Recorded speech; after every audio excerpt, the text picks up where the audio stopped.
नमस्कार। आज हूँ नवेम्बर 10 तारिख सोमवार दिन। आपण मानक पई नहीं आसीची आज दिनर केतोटी गुरुत्वपूर्ण खबर से वीडियो को शेष पर्यंत देखंतु। ता सहित आम चैनल को जदि नुआ आसीचंती चैनल को सब्सक्राइब करी पाखरे आसुथवा बेल आइकन को क्लिक करी रखंतु। चलंतु आज दिनर गुरुत्वपूर्ण खबर उपरे नजर पकाइबा। प्रथम खबर, उपनिर्वाचन प्रचार शेष दिन 4टारू नुआपड़ा छाड़।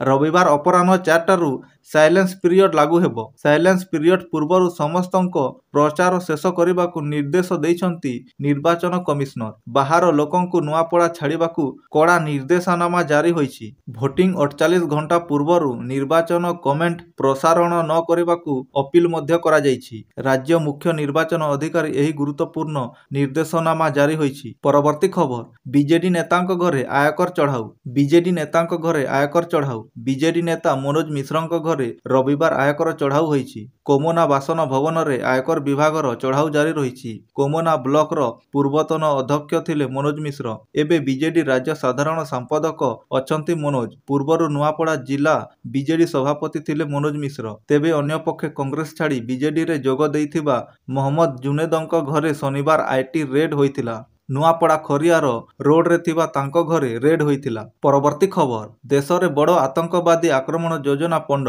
3 आईएस आतंकवादी गिरफ। गुजरात एटीएस रो बड़ कार्यानुष्ठान। देशर शत्रु माने आतंकवादी आक्रमण पई सबुबेले चाहि रहिचंती। प्रति मुहूर्त रे एवं प्रति घंटारे षडयंत्र रचना करा जाउछि। गुजरात आतंकवादी विरोधी दल एपरि एक बड़ षडयंत्र पर्दाफाश करिछि। 3 जण आईएस तामिल प्राप्त आतंकवादी को आतंकवादी आक्रमण योजना पई गिरफ करा जाइछि। रिपोर्ट करा जाइछि जे एही 3 जण आतंकवादी किछि मास धरी गुजरात एटीएस रो राडार रे थिले। पूर्वरु देश रे आक्रमण योजना करुथिबा एवं युवक माननकु आतंकवादर कादुओ रे भुआल बुलाउथिबा एक मॉड्यूल पर्दाफाश करा जाइथिला। झारखंड रो राजधानी रांची रे मध्य किछि संदिग्धंकु गिरफ करा जाइथिला। एटीएस रो कर्मचारी माने 3 जण आईएस आतंकवादी को धरिबारे सफल होइछंती। रिपोर्ट करा जाइछि जे एही संदिग्ध आतंकवादी माने अस्त्रशस्त्र विनिमय पई जगदान यात्रा करिथिले। से माने देश सारा आतंकवादी आक्रमण करिबाकू योजना करुथिले। एथि पई एक बड़ षडयंत्र रचना करा जाइथिला। आतंकवादी योजनार पर्दाफाश करी 3 जण आतंकवादी को गिरफ करा जाइछि। एही चिंतार विषय जे आईएस आतंकवादी माने देश रे सेमानकर उपस्थिति विस्तार करिबाकू चेष्टा करिसंती। गुइंदा सूचना आधार रे संदिग्ध व्यक्तिंक विरुद्ध रे निरंतर कार्यानुष्ठान ग्रहण करा जाउछि। गुजरात रो गांधीनगर रे गिरफ होइतिबा 3 जण आईएस आतंकवादी मध्यरु 2 जण संदिग्ध आतंकवादी रो उत्तर प्रदेश सहित संपर्क अछि। एही संदिग्ध आतंकवादी उभय पश्चिम उत्तर प्रदेश रो बासिंदा, जेतेबेले तृतीय आतंकवादी हैदराबाद रो बासिंदा। सूचना अनुसार समस्त 3 जण आतंकवादी बयस 30 रु 35 वर्ष मध्य। गुइंदा सूत्ररु दाबी करा जाइछि जे एही 3 जण संदिग्ध आतंकवादी संपूर्ण तालीम प्राप्त। परवर्ती खबर, ट्रम्प को न्यूक्लियर दाबी भितरे पाकिस्तान को कड़ा चेतावनी देले राजनाथ। अमेरिका राष्ट्रपति डोनाल्ड ट्रम्प को पुणी थरे अंतर्जातीय स्तर रे एक चांचल्यकार दाबी करिसंती। से कहिसंती जे पाकिस्तान गुप्त भावरे ग्राउंड लेवल रे परमाणु परीक्षण करुछि। सीबीएस नेटवर्क सहित एक साक्षात्कार रे ट्रम्प कहिसंती जे अनेक देश परमाणु अस्त्र परीक्षण करी रखिछंती, जेतेबेले अमेरिका संयमता अवलंबन करुछि। एही विवृत्ति केवल दक्षिण एशियार सुरक्षा परिस्थिति उपरे प्रश्न उठाई नाही, बरं भारत एवं पाकिस्तान परमाणु नीति उपरे अंतर्जातीय संप्रदाय ध्यान मध्य केंद्रित करिछि। तथापि पाकिस्तान एही दाबी को संपूर्ण भावे प्रत्याख्यान करी एहाकू मिथ्या एवं भ्रमण बोली कहिछि। भारतर नीति संयमता एवं प्रस्तुति जेतेबेले पचरा गला जे भारत मध्य परीक्षण करिबो कि से उत्तर देइथिले प्रथमे देखिबा सेमाने करंती कि नाही। तथापि विशेषज्ञ माने कहिसंती जे पाकिस्तान परमाणु कार्यक्रम स्वच्छ नुहे एवं चाइना और उत्तर कोरिया सहित एहार वैश्विक सहयोगी दीर्घ दिन धरी विश्व चिंतार कारण होइछि। परवर्ती खबर, दारिंगीबाड़ी रे 12 डिग्री छुईला पारद।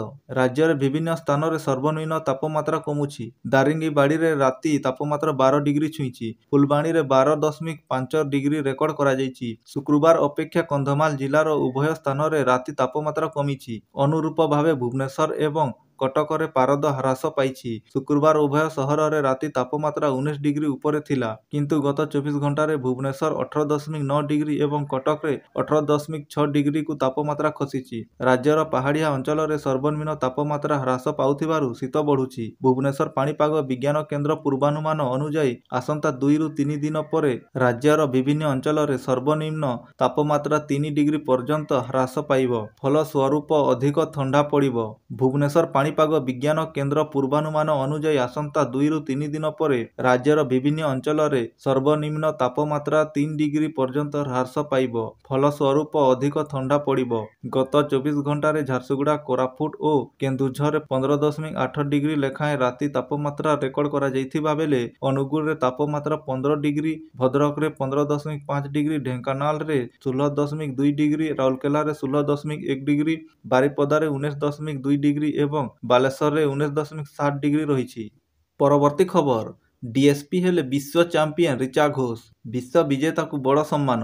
ଭାରତୀୟ ମହିଳା କ୍ରିକେଟ ଦଳର star wicketkeeper batsman Richa Ghosh Paschimbanga ପୁଲିସରେ ଡିଏସ୍ପି ଭାବରେ ନିଯୁକ୍ତି ହୋଇଛନ୍ତି। ପଶ୍ଚିମବଙ୍ଗ ମୁଖ୍ୟମନ୍ତ୍ରୀ Mamata Banerjee cricket association of Bengal ସମ୍ମାନ ସମାରୋହରେ ତାଙ୍କୁ ଏହି ନିଯୁକ୍ତି ପତ୍ର ନିଜେ ପ୍ରଦାନ କରିଛନ୍ତି। ରିଚା ଭାରତୀୟ ମହିଳା ଦଳର ନିକଟରେ ହୋଇଥିବା ବିଶ୍ୱକପ୍ ବିଜୟରେ ଏକ ଗୁରୁତ୍ୱପୂର୍ଣ୍ଣ ଭୂମିକା ଗ୍ରହଣ କରିଥିଲେ। ପଶ୍ଚିମବଙ୍ଗ ସରକାର ରିଚା ଘୋଷଙ୍କୁ ବଙ୍ଗଭୂଷଣ ସମ୍ମାନରେ ସମ୍ମାନିତ କରିଛନ୍ତି। ରାଜ୍ୟ ସରକାରଙ୍କ ପକ୍ଷରୁ ରିଚାଙ୍କୁ ଏକ ସୁନା ଚେନ୍ ମଧ୍ୟ ଭେଟି ଦିଆଯାଇଛି। ସେହିପରି ସିଏବି ପକ୍ଷରୁ ରିଚାଙ୍କୁ ଗୋଲ୍ଡେନ୍ ବ୍ୟାଟ୍ ଏବଂ ଗୋଲ୍ଡେନ୍ ବଲ୍ ପ୍ରଦାନ କରାଯାଇଛି। ଏହା ବ୍ୟତୀତ ରିଚାଙ୍କୁ 34 ଲକ୍ଷ ଟଙ୍କାର ନଗଦ ପୁରସ୍କାର ମଧ୍ୟ ଦିଆଯାଇଛି। 34 ଲକ୍ଷ ଟଙ୍କା ରାଶି ରିଚାଙ୍କୁ ଏଥିପାଇଁ ଦିଆଯାଇଛି କାରଣ ସେ ବିଶ୍ୱକପ୍ ଫାଇନାଲରେ ସେତିକି ରନ୍ କରିଥିଲେ, ଯାହା ଭାରତରେ ବିଜୟର ନିର୍ଣ୍ଣାୟକ ସାବ୍ୟସ୍ତ ହୋଇଥିଲା। ପରବର୍ତ୍ତୀ ଖବର। ପ୍ରଚାରର ଶେଷ ଦିନରେ ବିଜେପିର ବଡ଼ ପ୍ରତିଶ୍ରୁତି। ନୂଆପଡ଼ାରେ ହେବ ମେଡିକାଲ କଲେଜ। ନୂଆପଡ଼ା ନିର୍ବାଚନ ପାଇଁ ପ୍ରଚାର ଶେଷ ଦିନ। ଏହା ପୂର୍ବରୁ ବିଜେପି ନୂଆପଡ଼ାକୁ ନେଇ ବଡ଼ ଘୋଷଣା କରିଛନ୍ତି। ସାମ୍ବାଦିକ ସମ୍ମିଳନୀରେ ପ୍ରତିଶ୍ରୁତି ରଖିଛନ୍ତି ବିଜେପି ରାଜ୍ୟ ସଭାପତି ମନମୋହନ ସାମଲ। ନୂଆପଡ଼ାରେ ମେଡିକାଲ କଲେଜ କରିବାକୁ ଦଳ ନିଷ୍ପତ୍ତି ନେଇଛି। ମନମୋହନ ସାମଲ କହିଛନ୍ତି, ନୂଆପଡ଼ାକୁ 1 ନମ୍ବର ଜିଲ୍ଲା ଓ ନିର୍ବାଚନ ମଣ୍ଡଳୀ କରିବୁ। 24 ବର୍ଷ ଶାସନ ଭିତରେ ବିଜେଡି ନୂଆପଡ଼ା ପାଇଁ କ'ଣ କରିଛି ନବୀନ ବାବୁ କୁହନ୍ତୁ। ନୂଆପଡ଼ାରେ 75,000 ମା ଭଉଣୀ ସୁଭଦ୍ରା ଯୋଜନାର ଉପକୃତ ହୋଇଛନ୍ତି। ନୂଆପଡ଼ାର 45,000 ଚାଷୀ 800 ଟଙ୍କାର ଇନପୁଟ ସହାୟତା ପାଇଛନ୍ତି। ଖରିଆର ରୋଡରେ ମଧ୍ୟ 4 ଲାଇନ୍ ଟ୍ରକ୍ ପାଇଁ ଯୋଜନା ରହିଛି। ପରବର୍ତ୍ତୀ ଖବର। ଆକାଶରେ ଗର୍ଜନ କରିବେ ଯୁଦ୍ଧ ବିମାନ। ଭାରତୀୟ ବାୟୁସେନା ନଭେମ୍ବର 13ରୁ 20 ତାରିଖ ପର୍ଯ୍ୟନ୍ତ ଉତ୍ତର ପୂର୍ବ ଭାରତରେ ଏକ ବଡ଼ ଧରଣର ସାମରିକ ଅଭ୍ୟାସ କରିବାର କାର୍ଯ୍ୟକ୍ରମ ରଖିଛି। ଭାରତୀୟ ବାୟୁସେନା ନଭେମ୍ବର 13ରୁ 20 ତାରିଖ ପର୍ଯ୍ୟନ୍ତ ଉତ୍ତର ପୂର୍ବ ଭାରତରେ ଏକ ବଡ଼ ଧରଣର ସାମରିକ ଅଭ୍ୟାସ କରିବାର କାର୍ଯ୍ୟକ୍ରମ ରହିଛି। ଏହି ଅଭ୍ୟାସ ଚୀନ, ଭୁଟାନ, ମିଆଁମାର ଏବଂ ବାଂଲାଦେଶ ସହିତ ଭାରତ ସୀମା ନିକଟବର୍ତ୍ତୀ ସମ୍ବେଦନଶୀଳ ଅଞ୍ଚଳରେ ଅନୁଷ୍ଠିତ ହେବ। Sukhoi 30 MKI, Rafale, Mirage 2000, Tejas ଏବଂ ଜାଗୁଆର ଭଳି ପ୍ରମୁଖ ଯୁଦ୍ଧ ବିମାନ ଏହି ଅଭ୍ୟାସରେ ବାୟୁ ପ୍ରତିରକ୍ଷା ପ୍ରଣାଳୀ ଏବଂ ସମନ୍ୱିତ ପ୍ରତିରକ୍ଷା ପ୍ରଣାଳୀ ସହିତ ଅଂଶଗ୍ରହଣ କରିବେ। ଭାରତୀୟ ବାୟୁସେନା ନାଗରିକ ବିମାନର ସୁରକ୍ଷା ସୁନିଶ୍ଚିତ କରିବା ପାଇଁ ଉତ୍ତର ପୂର୍ବ ଅଞ୍ଚଳକୁ କଭର କରି ଏକ ବାୟୁସେନାକୁ ନୋଟିସ ଜାରି କରିଛି। ଏହା ଅର୍ଥ ହେଉଛି ଏହି ସମୟରେ ଅନେକ ଏୟାରସ୍ପେସ୍ ଜୋନ୍ରେ ବେସାମରିକ ବିମାନଗୁଡ଼ିକ ସ୍ଥାନାନ୍ତରିତ କିମ୍ବା ପ୍ରତିବନ୍ଧିତ କରାଯିବ। ଏହି ସାମରିକ ଅଭ୍ୟାସର ଲକ୍ଷ୍ୟ ହେଉଛି ସୀମାବର୍ତ୍ତୀ ଅଞ୍ଚଳରେ କ୍ଷମତା ପରୀକ୍ଷା କରିବା ଏବଂ ବାୟୁ ଏବଂ ସ୍ଥଳ ବାହିନୀ ମଧ୍ୟରେ ମିଳିତ ପ୍ରତିରକ୍ଷା ଅଭ୍ୟାସ ସମେତ ସାଇବର ଏବଂ ଇଲେକ୍ଟ୍ରୋନିକ ଯୁଦ୍ଧ ପ୍ରଣାଳୀର ପ୍ରଭାବଶୀଳତା ମୂଲ୍ୟାଙ୍କନ କରିବା।